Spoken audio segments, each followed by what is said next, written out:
Hello, c'est Jenny, j'espère que vous allez bien. On se retrouve pour une nouvelle vidéo et on va voir aujourd'hui ensemble comment démarrer le système des enveloppes. Vous allez voir que c'est pas très compliqué en fait compte. Vous êtes beaucoup à me demander justement comment démarrer, pour quelles raisons démarrer, quels outils utiliser. Donc je vais voir tout ça avec vous et vous allez voir que les outils, la plupart vous l'avez déjà chez vous. Si ça vous intéresse, ne bougez pas, on y va de suite.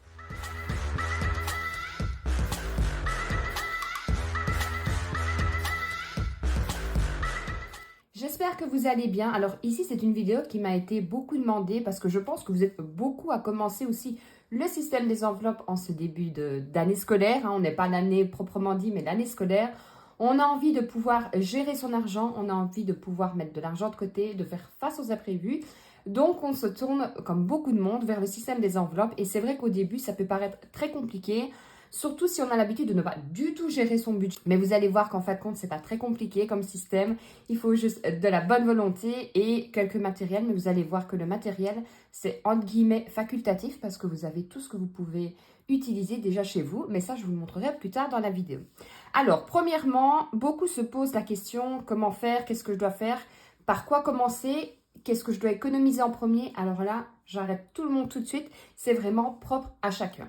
Alors, premièrement, qu'est-ce qu'on va devoir faire? On va devoir déterminer ses objectifs financiers. Ensuite, il faudra déterminer l'ordre des priorités.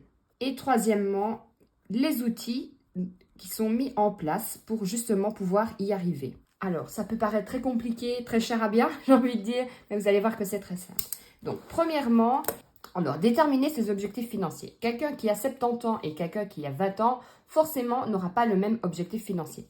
À 70 ans, en règle générale, et je vous le souhaite de tout cœur, on a déjà sa maison, on est pensionné, on n'a plus besoin de 2 voitures, voire si on habite en ville, même pas de voiture. Par contre, quelqu'un qui a 20 ans, qui rentre dans la vie active, où il va vouloir fonder une famille peut-être, acheter une maison, avoir un véhicule pour pouvoir aller travailler peut-être plus loin, lui, il aura des objectifs beaucoup plus importants et peut-être beaucoup plus que quelqu'un qui a 70 ans. Et ça, c'est tout à fait logique. Alors, beaucoup vont vouloir commencer le système des enveloppes pour en finir avec le découvert. Et ça, je dois le dire que c'est vraiment une très bonne chose. Alors, bien sûr, ce n'est pas une méthode magique. On claque des doigts, on a l'argent qui arrive. Non, non, non. C'est une méthode où il va falloir avoir de la rigueur et de la discipline. On ne peut pas espérer économiser des milliers et des cents en ne faisant rien. Et ça, c'est dans n'importe quelle méthode. Alors, dans déterminer vos objectifs financiers, ça va être variable, ça va être propre à chacun. Vous pouvez très bien penser à mettre de l'argent de côté pour acheter une maison, rénover votre maison, pouvoir fonder une famille, mais vous pouvez aussi être un peu plus âgé et vous dire, là, il serait peut-être temps que je pense à ma retraite. Je vais mettre de l'argent de côté, je vais peut-être faire une épargne pension en plus, et tous les mois, je veux mettre un petit quelque chose sur un compte pour pouvoir justement me faire plaisir à ma retraite, peut-être partir en voyage, m'offrir le camping-car que j'ai toujours voulu, bref, vous mettre de l'argent de côté. Par contre, il va falloir déterminer ses priorités. Admettons, vous avez, je ne sais pas moi, la quarantaine, vous vous dites que justement, vous voulez économiser pour pouvoir faire un voyage, vous offrir votre camping-car pour la retraite, mais votre fils a décidé de faire des études d'architecte, va rentrer à l'université et rien que l'entrée coûtera 5 000 €. Alors, il faudra mettre de côté, en effet, pour votre pension, et ça, c'est hyper important. Par contre, l'ordre des priorités, si vous savez que dans 2 ans, votre fils rentre à l'université, les 5 000 €, vous allez devoir les débourser dans 5 ans. Ça, pour moi, la priorité, ce serait de mettre d'abord les 5 000 € pour l'université et ensuite mettre pour votre pension. Bien sûr, vous pouvez scinder les deux. Vous pouvez mettre, admettons, 30 € pour votre retraite et le reste de vos économies, vous pouvez la gérer pour faire augmenter le capital des 5 000 €. Il faut juste que vous vous déterminiez qu'est-ce qui est important pour moi, qu'est-ce qui est important, mais surtout qu'est-ce qui est obligatoire. Vous allez avoir, je ne sais pas, votre cadastre, je pense que vous, pour la France, c'est votre taxe foncière, si je ne me trompe pas. Vous savez que vous allez devoir le payer. Donc, vous pouvez économiser pour un voyage, pour votre retraite, mais pensez que la priorité, c'est de quoi? C'est de payer cette taxe. Vous avez, par exemple, votre voiture, vous savez qu'elle a 15 ans, que tous les ans, vous réparez, mais que le garagiste vous a clairement dit, écoutez, l'année prochaine, il va falloir penser à changer de voiture, mettre de l'argent pour votre retraite, votre voyage, c'est top, mais vous savez que votre voiture, c'est votre priorité, parce que sans votre voiture, vous ne pouvez pas aller travailler, vous ne pouvez pas aller faire vos courses. Il faut bien sûr que quand on commence les enveloppes budgétaires, on n'y aille pas la tête baissée en se disant oui, avec mon argent, je vais faire ça et je vais faire ça et je vais faire ça. Il faut d'abord cibler vos priorités, mais surtout les obligations. Parce que les obligations, ce n'est pas une méthode où on se dit qu'on n'a plus d'obligations. Bien au contraire, justement, on est face à nos obligations et c'est comme ça qu'on évite tout simplement les découvertes. Comment démarrer tout simplement les enveloppes budgétaires? Une fois qu'on a bien compris que il faut faire justement déterminer ses objectifs, mais surtout ses priorités, on va rentrer dans le vif du sujet et on se dit, ok, ce mois-ci, on est au mois de septembre, je démarre les enveloppes budgétaires.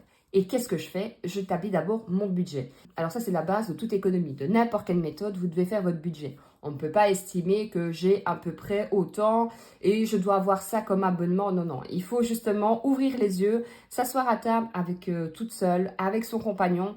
Et là, vous listez. J'ai abonnement, j'ai ça, j'ai ça, j'ai ça, j'ai ça. Vous listez tout. Je vous invite à aller voir, je vous l'accrocherai en haut à droite, une vidéo justement où je fais mon budget parce que tous les mois, je fais mon budget et je publie justement la vidéo. Les outils que je vais vous montrer dans les vidéos, vous allez voir, ils sont gratuits sur mon Drive. Vous allez en barre d'infos, vous aurez tout. C'était le petit aparté.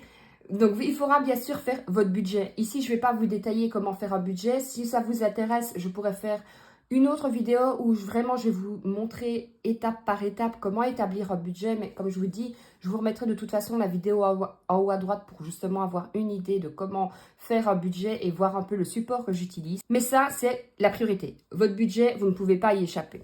Ensuite, vous allez pouvoir faire justement vos économies.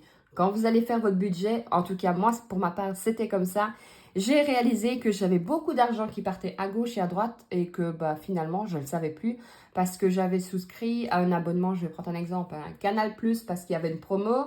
Et puis, vu que je n'allais pas avoir spécialement mon compte, en fait, la promo était à 5,99 €. Mais maintenant, elle était à 9,99 € ou 9,99 €. Et du coup, un petit peu là, et on se rend compte que fin du mois, c'est 50 €. Alors, pour certains, vous allez me dire 50 €, oui, c'est 50 €. Mais les 50 €, j'ai pu les mettre de côté, tout simplement, par exemple, pour la rentrée. 2 mois 50 €, on est déjà à 100 €. Donc, c'est vrai qu'on peut se dire parfois, c'est 5 €, c'est 3 €. Mais mis bout à bout, vous allez voir que vous allez vous rendre compte qu'il y a beaucoup d'argent qui part à gauche et à droite et qu'on ne sait même pas où. Pareil, quand on fait les courses, faites un menu, faites-vous des listes de courses et respectez-la. S'il y a bien un endroit où j'ai fait énormément d'économies, c'était vraiment le poste alimentation. Pourquoi? Parce que oui, j'avais plus ou moins mes menus, oui, je savais plus ou moins ce que je faisais, mais j'allais un peu en freestyle. Hein, je prenais ça, ça a l'air bon, et je prends. Et on arrivait à la caisse et j'en avais pour fin du mois facilement 600 €. Et je me dis, mais on est trois, c'est pas possible d'arriver à 600 € parce que je faisais pas attention. Maintenant, je fais beaucoup plus attention. Après, maintenant, il faut être honnête, il y a l'inflation. On ne peut plus faire autant d'économies qu'on aurait pu le faire avant. Mais justement, s'il y a bien un moment où il faut commencer le système des enveloppes et où il faut se faire attention pour le budget course, c'est bien maintenant parce que tout devient horriblement cher. Alors, je sais que tout le monde n'a pas le temps de faire à manger, tout le monde n'a pas le temps de pouvoir faire ses collations et tout. Mais justement, quand vous faites vos courses, lisez, comparez certains produits parce qu'il y a des gens qui adorent les marques. Alors, je ne vais pas dire oui, les marques, c'est pas bien, nana.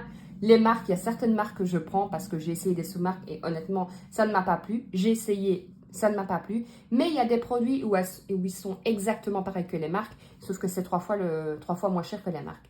Donc, c'est à vous à faire les tests, à regarder. Mettez-vous à table tout simplement le dimanche si vous êtes en famille et demandez, tiens, tu veux manger quoi cette semaine? Toi, tu veux manger quoi? Parce que c'est vrai que parfois, on est à court d'idées sur les repas et à ce moment-là, vous faites vos menus, vous faites votre liste de courses et vous vous tenez à votre liste de courses. Et honnêtement, faites-le ne serait-ce qu'une semaine, vous allez voir la différence sur votre facture parce que c'est énorme. La différence parce qu'on va l'acheter, je sais pas moi, un peu de... 6 yaourts en plus alors qu'on n'en a pas besoin, qu'on va peut-être les jeter, c'était 3 €. On a acheté 3 paquets de chips parce qu'on avait envie de chips à ce moment-là, c'était 6 €. Et c'est déjà à 9 € qui n'était pas prévu sur le budget. Alors je dis pas de privé, c'est pas ça que je veux dire, mais il faut vraiment faire attention, surtout à l'heure actuelle, à comment on dépense son argent dans l'alimentation. Chose importante, quand vous faites votre budget, regardez aussi à vos abonnements. Ça, je vous l'ai dit plusieurs fois, tout ce qui est abonnement téléphonique, tout ce qui est abonnement de TV, d'Internet, vous pouvez faire vraiment de belles économies. Il y a plein de personnes autour de moi qui me disent, mais tu payes pas trop cher toi ton abonnement. Ben, parce que j'ai fait le tour. Au bout d'X temps, je change de fournisseur.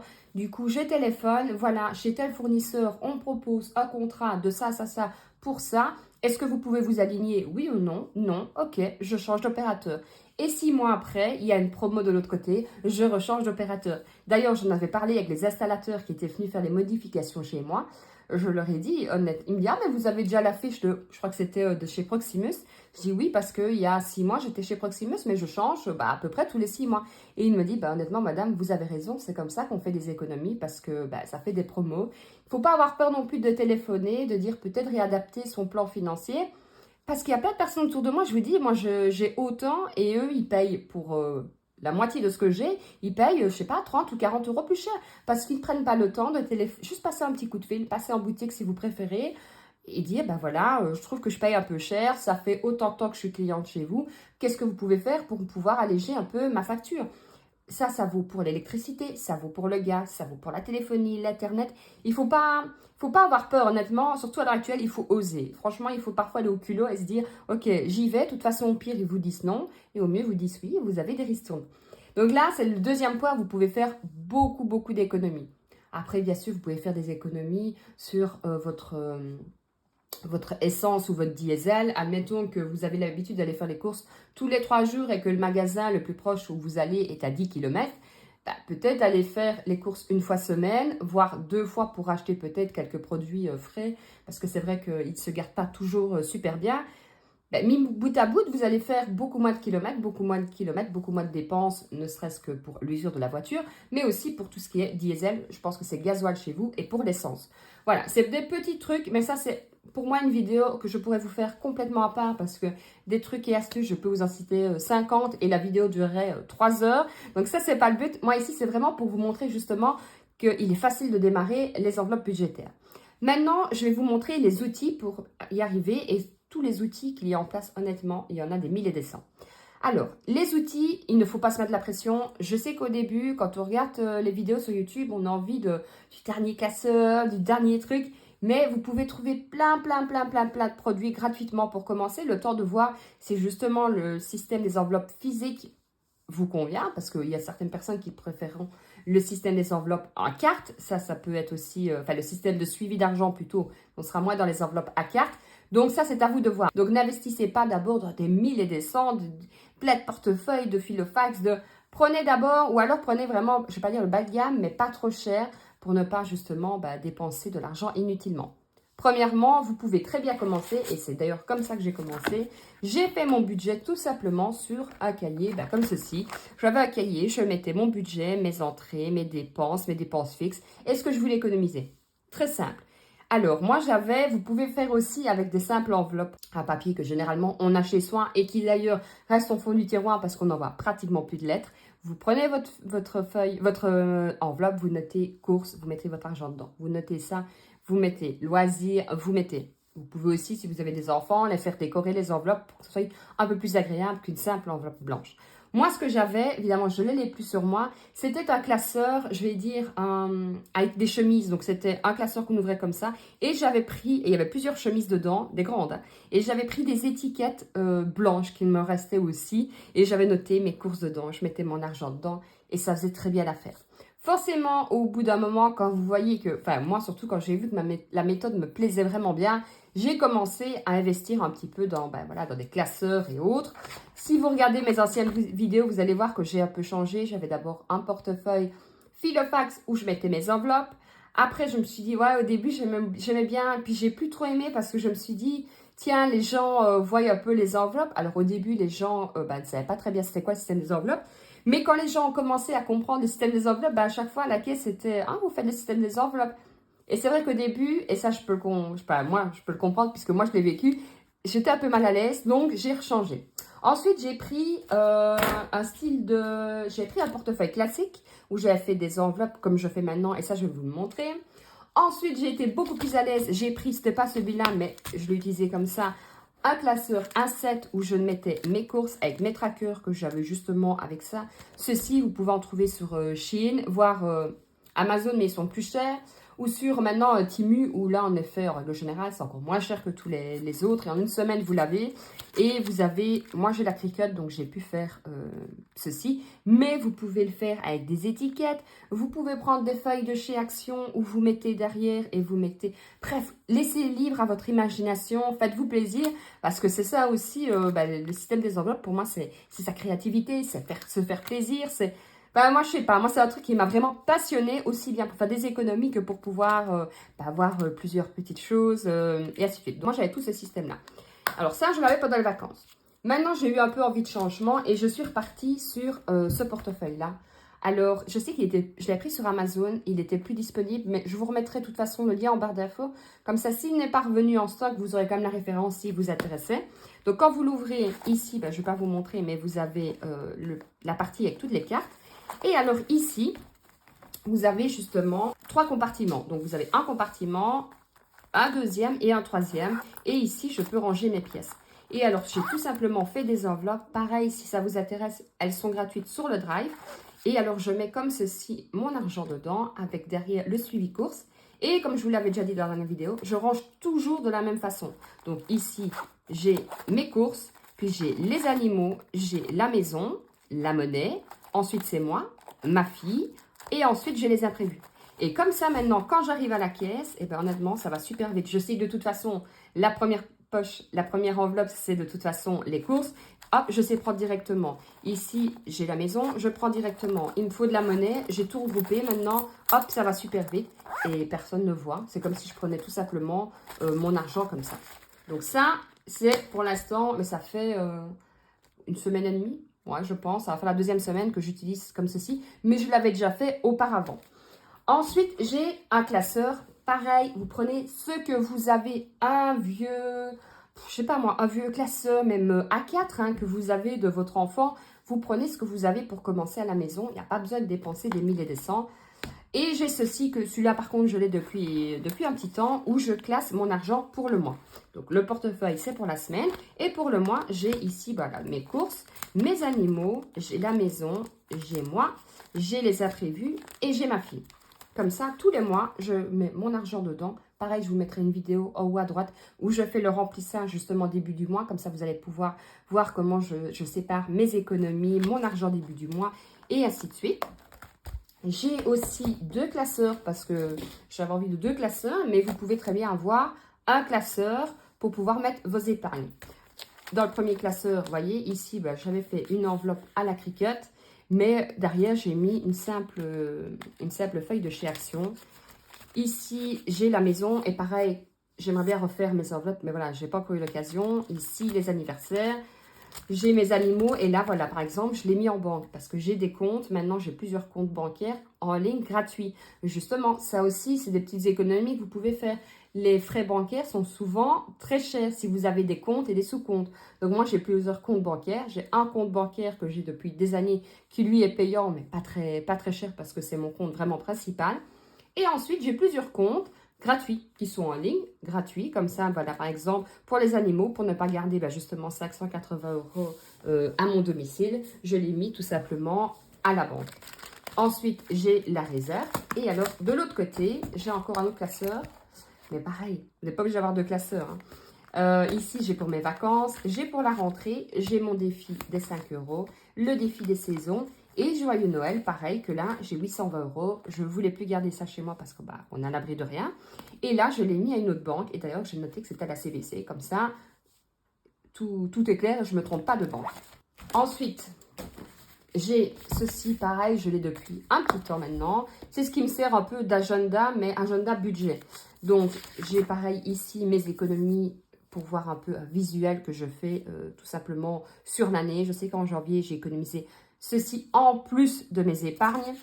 Ensuite, j'ai le suivi de mes défis. Vous voyez, pareil, tout ça, c'est sur le Drive.